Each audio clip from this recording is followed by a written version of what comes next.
Hi friends, இப்போ நான் சொல்ல போகிற அப்டேட்ஸ் மாதிரி இன்னும் நிறைய அப்டேட்ஸ் உங்களுக்கு தெரியும். என்னோடய சேனலை சப்ஸ்கிரைப் பண்ணிக்கோங்க. டெலாய்ட். ஸோ எல்லாருக்குமே தெரியும், பெரிய multinational company all over the world இருக்காங்க. இப்போ இன்னொரு பிரச்சனையெல்லாம் மாட்டிக்கிட்டாங்க. என்னவா, இதுக்கு முன்னாடி ஆஸ்திரேலியன் கவர்மெண்ட்டுக்கு ஏஐ யூஸ் பண்ணி நிறைய டாக்குமெண்டேஷன் ரிலேட்டட் ஒர்க்லாம் பண்ணி கொடுத்துருக்காங்க.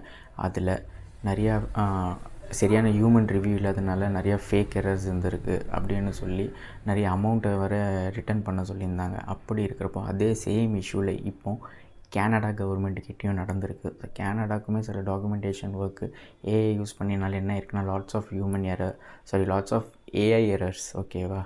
ஸோ எதுவுமே பர்ஃபெக்டாக இல்லை. ரூல்ஸாக இருக்கட்டும், ரெகுலேஷன்ஸாக இருக்கட்டும், அண்ட் ப்ராப்பர் ஹியூமன் ரிவ்யூ பண்ணாமல் கொடுத்துருக்காங்கன்ற மாதிரி அவங்களும் கனடா கவர்மெண்ட் வந்து டெலாய்ட் கம்பெனியை இப்போ போட்டு தாளிச்சிட்டு இருக்கிறாங்கன்றது தான் நியூஸ் வெளியே வந்திருக்கு. இதில் என்ன தெரியுதுன்னா, ஓவராக ஏஐ வந்து யூஸ் பண்ணாதீங்க.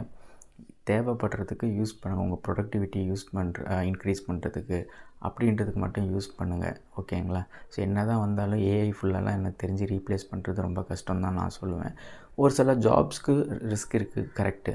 பட் ஃபுல்லாகவே நோ அப்படின்னு தான் சொல்ல முடியும். உங்களுக்கு ஏதாச்சும் தாட்ஸ் இருந்துச்சுன்னா கமெண்ட் செக்ஷனில் போடுங்க, அதை நான் பார்த்து